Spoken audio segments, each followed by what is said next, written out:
সকলোকে নমস্কাৰ জনাই আজিৰ ভিডিঅ'টো আৰম্ভ কৰিছোঁ। আজিৰ ভিডিঅ'ত স্বাস্থ্য সেৱা দাপোন NHM আসাম যেটো অনলাইন পোৰ্টেল আছে সেই পোৰ্টেলত অনলাইন ট্ৰান্সফাৰ মডিউলৰ বিষয়ে আলোচনা কৰিম।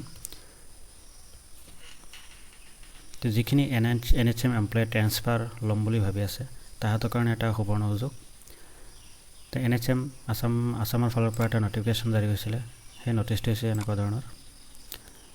তো আপোনালোকৰ কাৰণে অনলাইন ট্ৰান্সফাৰ এপ্লিকেশ্যন ইনভাইট কৰিছে, যাৰ ষ্টাৰ্টিং ডেট হৈছে 19 মে'ৰ পৰা 22 মে'লৈকে up to 2 PM। Up to 2 PM ভিতৰত অনলাইন এপ্লিকেশ্যন ছাবমিট কৰিব লাগিব।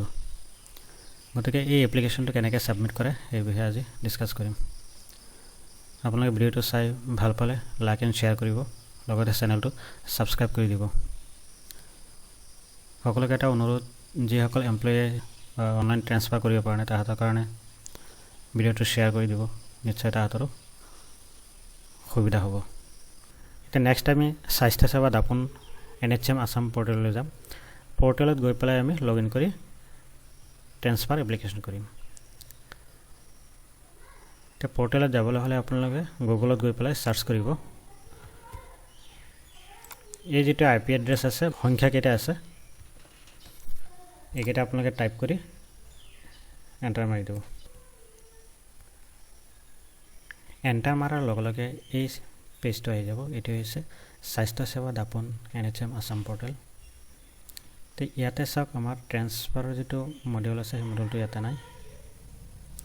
এইটো হৈছে নেক্সট পেজত পাব, ইয়াতে ক্লিক কৰিলে নেক্সট পেজটো ওলাব। এইটো হৈছে অনলাইন ট্ৰান্সফাৰ মডিউল, ইয়াতে ক্লিক কৰিব। ক্লিক কৰাৰ লগে লগে লগ ইন পেজ আহিব। ইয়াতে লাষ্ট ডেট দিয়া আছে 22/5 আপ টু 2 PM। ইয়াতে আপোনাৰ আইডিটো দিব আৰু পাছৱৰ্ডটো দিব আৰু এই কেপচাটো ইয়াতে ফিল আপ কৰি দিব।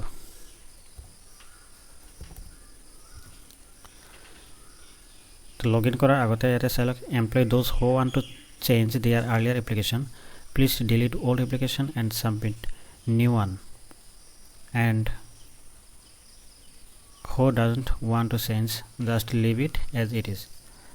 যদি আপোনালোকে অলৰেডি ছাবমিট কৰিছে, কৰাৰ পিছত যদি ভাবিছে যে নাই হোৱা নাই, তেতিয়াহ'লে এইটো ডিলিট কৰি দিব পাৰিব আৰু ডিলিট কৰাৰ পিছত নতুনকৈ এপ্লাই কৰি দিব পাৰিব। আৰু যদি কোনো চেঞ্জ নহয় বা ডিলিট কৰিব নালাগে, তেতিয়াহ'লে যেনেকৈ কৰিছে তেনেকৈ থাকিব পাৰিব। এটা আমি লগ ইন কৰি লওঁ। লগ ইন কৰাৰ লগে লগে ইয়াতে আপোনাৰ গোটেই ডিটেইলছ আহি যাব। এইখিনি ভালদৰে চেক কৰি ল'ব। যদি ঠিকে আছে তেতিয়া আমি ক'ত যাম, অনলাইন ট্ৰান্সফাৰ, ইয়াতে যাম, এপ্লাই ট্ৰান্সফাৰ ক্লিক কৰিব। এগেইন আপোনাৰ আইডি আৰু নেম শ্ব' কৰিব, তাৰপিছত প্ৰচিডত ক্লিক কৰিব। প্ৰচিড, ইয়াতে আপোনাৰ গোটেই ডিটেইলছ আহি গৈছে, প্ৰেজেণ্ট প্লেচ অফ পষ্টিং আহি গৈছে। ইয়াতে আমি এপ্লাই ফৰ ট্ৰান্সফাৰটো ফাৰ্ষ্ট, ছেকেণ্ড, থাৰ্ড 5টা প্ৰিফাৰেঞ্চ আছে। প্ৰিফাৰেঞ্চ এনেকুৱা ধৰণৰ, ফাৰ্ষ্ট প্ৰিফাৰেঞ্চত আপোনাক দিবলৈ ট্ৰাই কৰিব, যদি নহয় ছেকেণ্ড, যদি নহয় থাৰ্ড, ফ'ৰ্থ, ফিফ্থ তেনেকৈ। এতিয়া আমি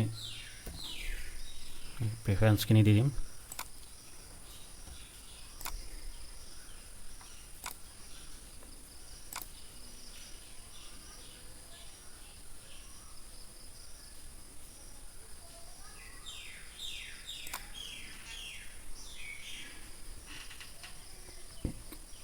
বাকী তেনেকৈ প্ৰিফাৰেঞ্চখিনি দি দিব। নেক্সট হৈছে in case the preference HR not available whether transfer to any health institution within the block or district.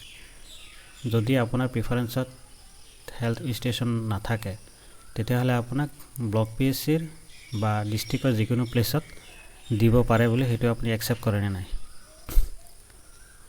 তাকে সুধিছে। If transferred earlier give details comment, যদি আগতে ট্ৰান্সফাৰ হৈ আহিছে তেতিয়া তাৰে ডিটেইলছ ইয়াতে লিখি দিব দিছে।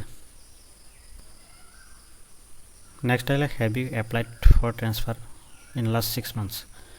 লাষ্ট 6 monthsত আপুনি এপ্লাই কৰিছিলে নেকি? যদি য়েছ ন দি দিব। নেক্সট এইখিনি সাপোর্টিং ডকুমেন্টস কিবা আছে নেকি যদি কিবা NOC বা মেডিকেল সার্টিফিকেট কিবা আছে যদি আপলোড কৰি দিব পাৰিব নেক্সট আপুনি ইয়াতে ক্লিক কৰি দিব ক্লিক কৰি দিয়াৰ লগে লগে ফাইনালি সাবমিট কৰি দিব সাবমিট কৰাৰ আগতে আকৌ এবাৰ চাই লওক প্ৰিফাৰেন্স দিয়াৰ পিছত এইখিনি সাবমিট কৰক Submit কৰাৰ লগে লগে are you sure you want to submit the application okay the application already submitted employee ID and click here to view upload application ইয়াতে ক্লিক কৰিলে show এইটো হৈছে ট্ৰান্সফাৰ এপ্লিকেশ্যনটো আপুনি এইটো প্ৰিণ্ট কৰি ল'ব পাৰে প্ৰিণ্টত ক্লিক কৰি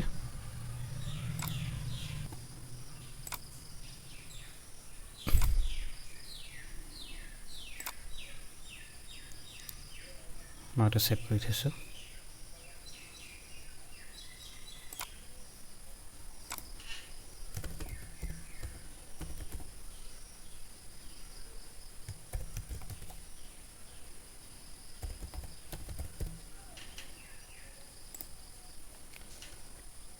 এতিয়া আপুনি যদি ভাবিছেন আমাৰ ট্ৰান্সফাৰটো হোৱা নাই তেতিয়া আপুনি এইটো ডিলিট এপ্লিকেশ্যন ডিলিট কৰি দিব পাৰে এপ্লিকেশ্যনটা আহিছে ইয়াতে ডিলিট এপ্লিকেশ্যন মাৰি দিলে যেটা এপ্লাই কৰিছে সেইটো ডিলিট হৈ যাব ঠিক তেনেকৈ ইয়াতে ভিউ এপ্লিকেশ্যন আছে এপ্লিকেশ্যনটো চাব পাৰে আৰু প্ৰিণ্টটো দিব পাৰে নেক্সট অপশ্যন চেঞ্জ পাছৱৰ্ড যদি আপুনি পাছৱৰ্ডটো চেঞ্জ কৰিব বিচাৰে তে আপুনি চেঞ্জ কৰি ল'ব পাৰে তে নিশ্চয় ধৰিব পাৰিছে যদি কিবা প্ৰব্লেম আছে বা বুজিব পৰা নাই তেতিয়া কমেণ্টত জনাব আৰু যদি পাছৱৰ্ড আইডিৰ কিবা প্ৰব্লেম আছে আপোনালোকে কমেণ্ট কৰি জনাব সকলোকে আকৌ এবাৰ অনুৰোধ চেনেলটো প্লিজ ছাবস্ক্ৰাইব কৰি দিব ভিডিঅ'টো ভাল লাগিলে শ্বেয়াৰ কৰিব সকলোকে আকৌ এবাৰ ধন্যবাদ দি ভিডিঅ'টো সামৰণি মাৰিছোঁ